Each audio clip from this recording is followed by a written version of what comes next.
Hello students. इस lecture में हम कंटिन्यू कर रहे हैं examination problems of holding company account से। तो पहले आप फार्मूला से रिवाइज कर सकते हैं।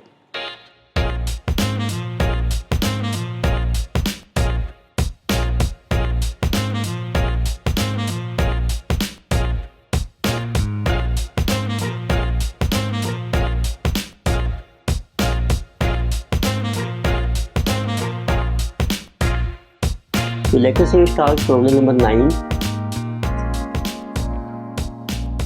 तो इस क्वेश्चन में जो मेजर एडजस्टमेंट्स आपको मिलेंगी that is of dividend and revaluation of asset. तो let us data given in this question is X Limited acquired 32,000 equity shares for ₹10 each in S Limited on 1st October 2022. The balance sheets of the two companies are given as at 31st March 2023. इसमें सबसे पहले आपको current year mention किया है। So current year is given को भी 2022 to 23।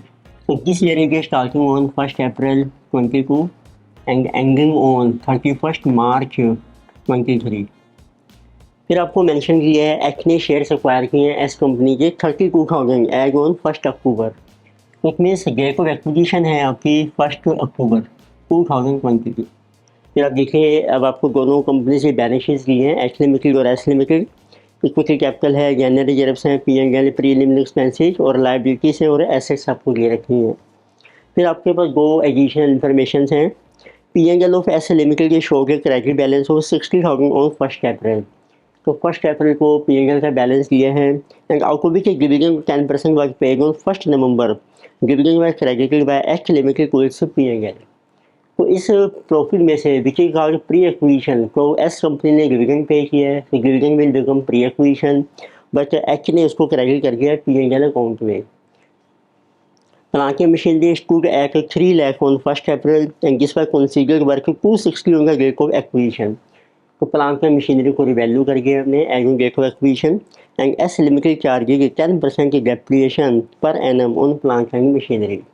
So we have to prepare consolidated balance sheet of H and S on 31st March. तो start करके देखो सबसे पहले देखते हैं एस का कितना शेयर है। तो अब देखिए इक्विटी शेयर कैपिटल है एस का 4 लाख, डिवाइड करो 10 से 40,000 शेयर, तो इससे कैलकुलेट हो जाएंगे बल्कि H share in subsidiary company. तो एच ने एक्वायर किए हैं 32,000 शेयर से आउट ऑफ 40,000 टाइम्स 100, तो दिस इज 80%। बैलेंस आ जाएगा आपका minority interest, this is coming to be 20%। तो इट मीन्स करंट ईयर है आपके पास और इसके बेस देखो डेट ऑफ एक्विजिशन है 1st अक्टूबर, उसके बेस पर आपकी टाइम रेशियो आ जाएगी। तो 6 months are pre acquisition, 6 months हैं पोस्ट, सो दिस इज 1:1। अब आपको कैलकुलेट करना है करंट ईयर प्रॉफिट। तो ये थी हमारी जनरल इंफॉर्मेशन। तो first let us calculate current year profit of S limited और इसके लिए हम प्रिपेयर करेंगे P and L account of S limited and this is for the year 2022 to 23। तो अब देखिए इसका परफॉर्मा क्या बन जाएगा। तो आपके पास ओपनिंग बैलेंस आपको दिया है पी एंड एल में 60,000 रुपीज़। तो बाय बैलेंस ब्रोक डाउन है 60,000। अब इसमें से कंपनी ने डिविडेंड पे कर दिया 10% को। डिविडेंड हम लेंगे शेयर कैपिटल के ऊपर which is 4 lakh. It means 2 dividends paid. तो शेयर कैपिटल ऑफ ऐसे जो 4 lakh into 10%, so this is 40,000। General reserve का बैलेंस देखो आपको दिया है as on 1st April. It mean इस साल में कुछ ट्रांसफ़र नहीं किया है। क्लोजिंग बैलेंस है पी एंड एल का आपका 164,000। So can you write to balance सीधी 164,000, इससे आपका टोटल आ जाएगा and you get current year profit. This is current year profit, this is balancing figure, जिसमें जो 204,000 माइनस 60, सो दिस इज 144,000। तो उसको फिर हम टाइम रेशो में डिवाइड करेंगे, so that you get pre and post acquisition profit. तो second अब हम एसेट को रिवैल्यू भी कर रहे हैं, तो सेकंड एक वर्किंग नोट बनाते हैं रिवैल्यूएशन। जैसे प्लांट की मशीनरी की रिवैल्यूएशन हो रही है, उससे आपको देखना है कितना गेन या लॉस हो रहा है। तो revaluation of so this item is given to be our plant and machinery. उसकी देखो हमें वैल्यू दी है 3 लाख रुपये एज ऑन 1st अप्रैल। तो 1 अप्रैल को इसकी वैल्यू है 1 अप्रैल 22 जिसे 3 लाख। अब उसके ऊपर हम डेप्रिसिएशन चार्ज कर रहे हैं, हमारी डेट ऑफ एक्विजिशन है 1 अक्टूबर 22 जिसे 10% पर एनम। इट मीन्स यहाँ तक होंगे आपके अप्रैल से अक्टूबर के 6 मंथ से, तो 6 महीने की डेप्रिसिएशन लेस कर दो आप, तो वकील की डेप्रिसिएशन 10% है 30,000 पूरे साल की, तो 6 महीने की हाफ हो जाएगी 15,000।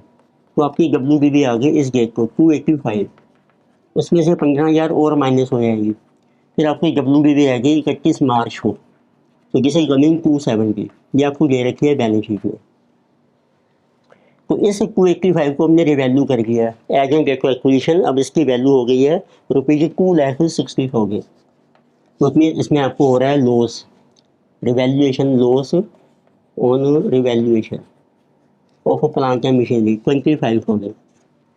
अब जब एसेट की वैल्यू रिड्यूस हो जाएगी, अब हम फ्यूचर पीरियड में आफ्टर एक्विजिशन अब डेप्रिसिएशन चार्ज करेंगे 260 के ऊपर। तो अब देखो नई डेप्रिसिएशन कितनी बनेगी, ये कि पुरानी डेप्रिसिएशन 15,000, तो उसमें भी आपको कुछ सेविंग होगी, तो वो भी हमें कैलकुलेट करनी है। तो कैलकुलेट करते हैं कि डेप्रिसिएशन में कितनी सेविंग हो रही है। तो आप देखिए वकील जो ओल्ड डेप्रिसिएशन जो आपने चार्ज की है इन पोस्ट एक्विजिशन पीरियड, ये होती है डेप्रिसिएशन जो हम ऑलरेडी चार्ज कर चुके हैं, जैसे इसमें है 15,000 की। अब आप कैलकुलेट कीजिए what should be new depreciation जो आपको चार्ज करनी है टू बी चार्ज। अब एसेट की वैल्यू रिवाइज होगी है 260, तो इट मीन्स अब हम 260 के ऊपर डेप्रिसिएशन चार्ज करेंगे 10% 6 मंथ्स के लिए, तो जिसे कमिंग 13,000। तो पहले आपने ज़्यादा चार्ज कर रखी है, अब आपकी कम बननी है, तो ये आपकी बन जाएगी सेविंग इन डेप्रिसिएशन 2,000 की।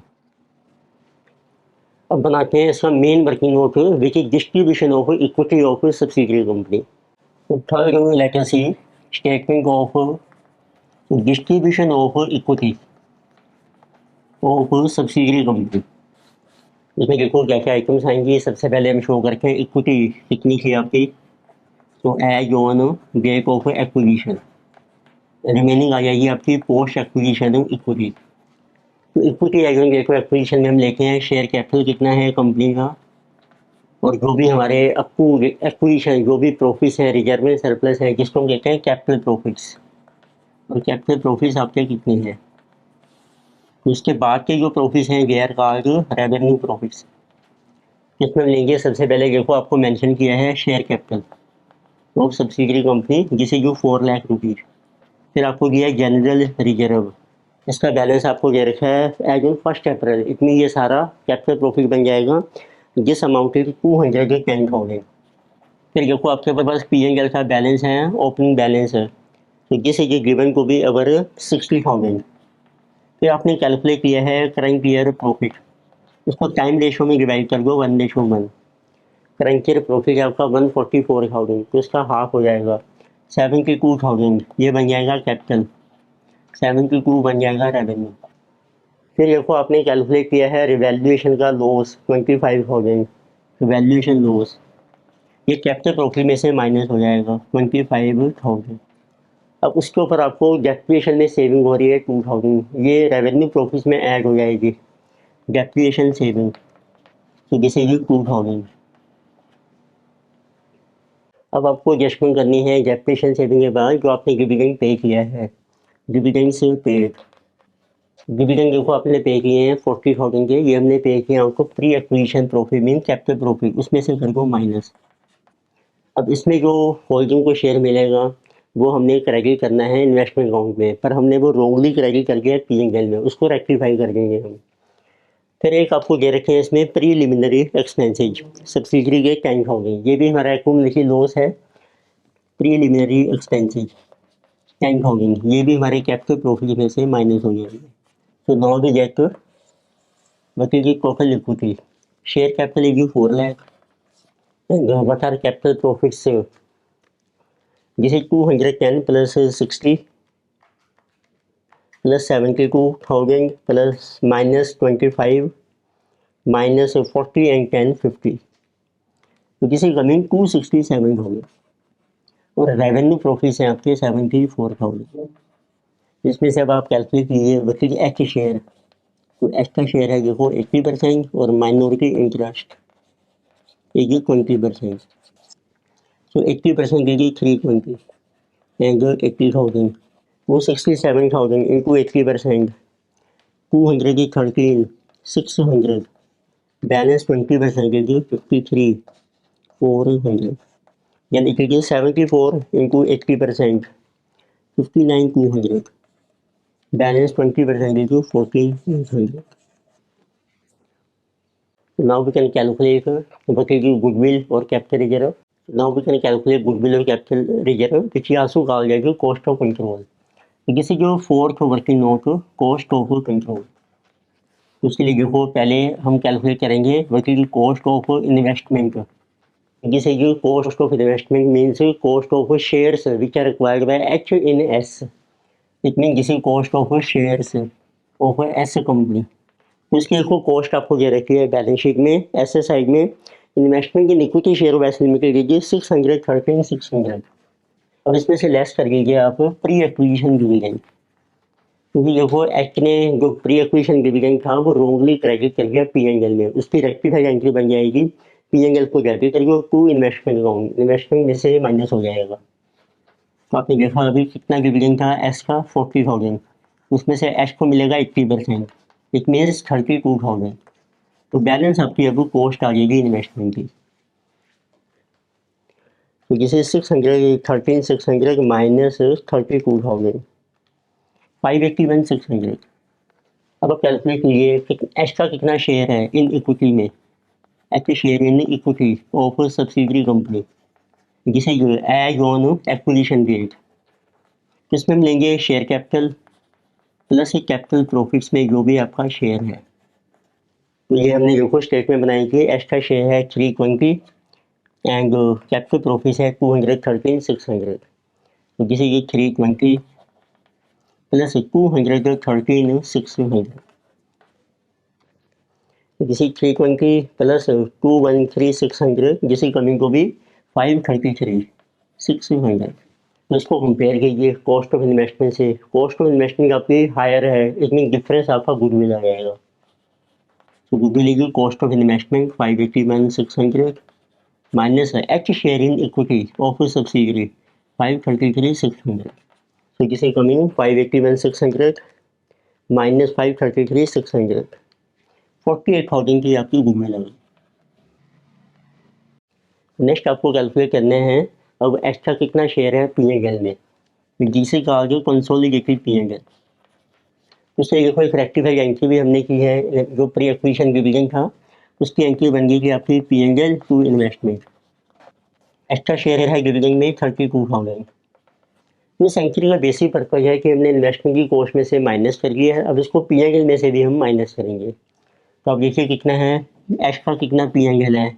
एच पीएनएल ये आपको दिया है बैलेंस शीट में. एच का जो अपना पीएनएल है 114,400. अब इसमें आप ऐड कीजिए उसका कितना शेयर है रेवेन्यू प्रॉफिट्स में. Share in revenue profits of S company ये आपने कैलकुलेट किया है 59,200 जिस मंथ. ये एक्स्ट्रा शेयर है रेवेन्यू प्रॉफिट्स में 59,200. और लेस कर दो प्री एक्विजिशन डिविडेंड जो आपका रोंगली क्रेडिट हो गया है पीएनएल में, जिसे जो 32,000. तो बैलेंस आपका आ जाएगा कंसोलिडेटेड पीएनएल 114,400. तो प्लस 59,200 माइनस 32,000 जिसे 141,600.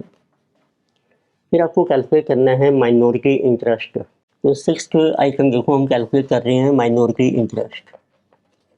इस टाइप को वर्किंग नोट हम ऑलरेडी बना चुके हैं स्टेटमेंट डिस्ट्रीब्यूशन में. उसमें आएगा माइनॉरिटी इंटरेस्ट का कितना शेयर है शेयर कैपिटल में प्लस कैपिटल प्रॉफिट्स में प्लस रेवेन्यू प्रॉफिट. इन तीनों को ऐड कर दो आप. ये बन जाएगा टोटल माइनॉरिटी इंटरेस्ट. तो जिसे 80,000 प्लस 53,400 प्लस 14,800 जिसे coming 148,200.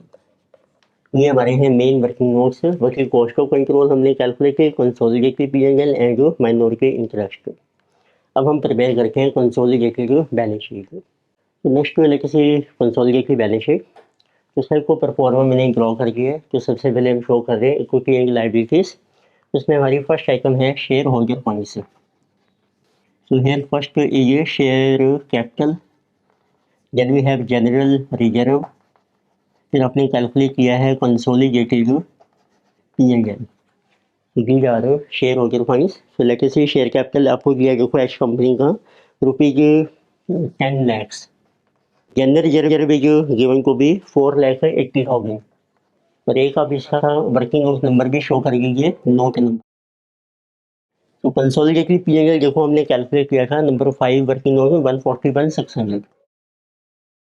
So this we get total shareholder funds. So 10 plus 4, 80, 14,80,000 plus 141,600. This is 16, 21,600. फिर आपको शो करना है minority interest separately. Minority interest जिसका हमने वर्किंग नोट था नंबर 6 as per this working note 148,200. Next we have current liabilities.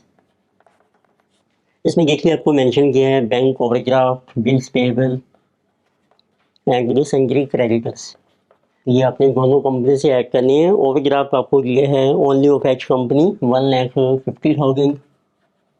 Bills payable are of subsidiary company 26,000. Creditors आपको दोनों को लिए 83,200 प्लस 40,000 तो 123,200.